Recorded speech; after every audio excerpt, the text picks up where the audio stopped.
যশোর জেলার ঝিকরগাঁ 10 হেতন কপোতাক্ষ নদীর পাড়ে জীবনের গল্প।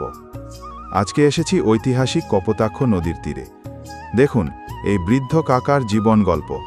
কাকা প্রতিদিন তার 2টা মাছ ধরার চায়না জাল ফেলে মাছ ধরে জীবন চালান। 20 বছরের পুরনো নৌকাতেই কাকার দিন শুরু ও শেষ হয়। এই নদী, এই মানুষ আর তার সংগ্রাম সব মিলিয়ে এক টুকরো জীবনবোধ।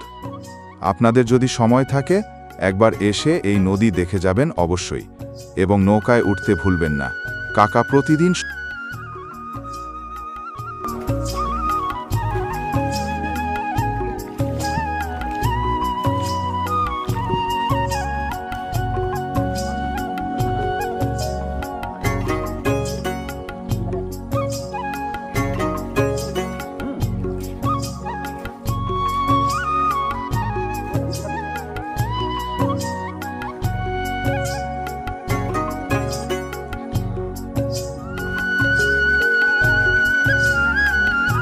কি দারুণ কৌশল!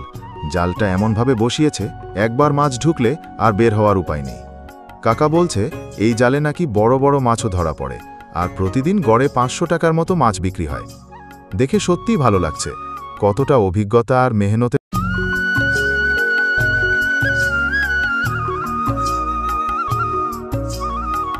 দেখুন রাজহাঁস পাশে বাঁশের তৈরি এক আজব জালের ফাঁদ, মাছ ধরার এক বুদ্ধিদীপ্ত কৌশল। কিছুক্ষণ পর সেই বাঁশ তুলে দেখা হচ্ছে মাছ ধরা পড়েছে কিনা। সব কিছু মিলিয়ে এক টুকরো নির্জন, নিখুঁত সুন্দর পরিবেশ।